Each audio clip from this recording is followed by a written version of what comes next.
Billy Corgan is the lead singer, primary songwriter, guitarist, and sole permanent member of the Smashing Pumpkins. The Pumpkins broke into the mainstream with their second album, 1993's Siamese Dream. Their 1995 follow-up, Melancholy and the Infinite Sadness, was a massive hit with 30 million albums sold worldwide, making the Pumpkins one of the most commercially successful and critically acclaimed bands of the 1990s. Now, you'd think with that kind of success, you'd be too busy for petty feuds, but that's not Billy Corgan's style. Here are Billy Corgan's top 5 celebrity feuds.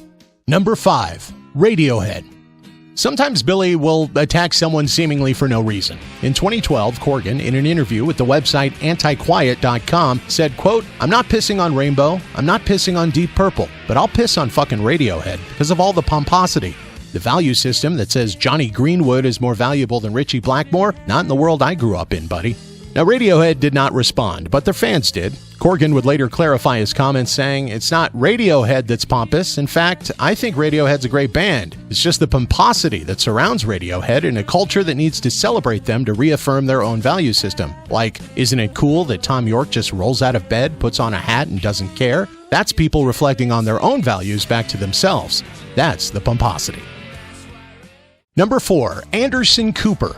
This beef wasn't actually started by Billy. After appearing on the cover of animal rescue magazine Paws Chicago with 2 of his cats, Anderson Cooper threw some shade at Corgan on his CNN show. According to Cooper, Billy was, quote, "off his alternative rocker," and added, "When the cool rock stars start doing less rock starry things, it kind of makes us face our own mortality. I don't ever want to see a product called Eddie Vedder's Prune Jam." Corgan responded immediately on Twitter, of course, saying, "Sorry to disappoint, but when I'm not raising Cain for a great organization like Paws Chicago, I'm still making real music. I realize you're too busy being a globalist shill to know the difference, but there are those of us who do as we like." Corgan also released a line of shirts featuring his 2 cats with the caption, "Fuck you, Anderson Cooper." Number 3. Soundgarden. In 2012, Billy went out of his way to slam Soundgarden's reunion tour. Speaking to Philstar.com, he said, quote, "When Soundgarden came back and they just played their old songs, great. I was a fan of Soundgarden, but call it for what it is. They're just out there to have one more round at the till," end quote. Billy later said it was just a response to Chris Cornell's criticism of the Pumpkins' 2007 reunion, saying on a Colorado radio station, quote, "I don't appreciate it when someone from my generation decides to piss on my little spot in the corner."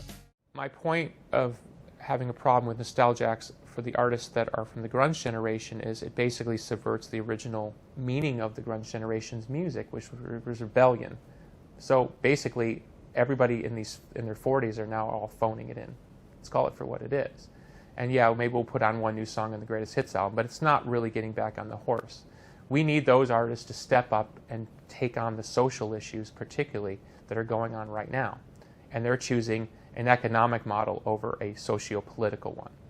So as far as I'm concerned, f*** them, because they're lazy or they're scared. Number 2. Pavement. Pavement were in the midst of a 2010 reunion tour when Billy decided to take to Twitter. He wrote, "Just found out the Pumpkins are playing with Pavement in Brazil. It's going to be one of those New Orleans-type funerals. I say that because they represent the death of the alternative dream, and we follow with the affirmation of life part." Now, this may seem out of nowhere, but their feud does have a history. In 1994, Pavement released Crooked Rain, an album featuring the song Range Life, in which singer Stephen Malkmus described what it would be like being out on tour with the Smashing Pumpkins, which actually never happened. Out on tour with the Smashing Pumpkins, nature kids, they don't have no function, I don't understand what they mean, I could really give a fuck. Corgan was reportedly so angry that he had Pavement removed from that year's Lollapalooza bill. "I think it's rooted in jealousy," Corgan said at the time, and later added, quote, "People don't fall in love to Pavement, they put on Smashing Pumpkins or Hole or Nirvana because these bands actually mean something to them." Number 1. Courtney Love. This one gets a little personal. Billy and Courtney used to date. In fact, Corgan dated Love before she met Kurt Cobain. In 2010, during promotion for her album Nobody's Daughter, Love claimed that pretty much every great song in the Pumpkins' back catalog was about her. She quickly apologized after finding out the comments offended Corgan, but that wasn't enough for Billy.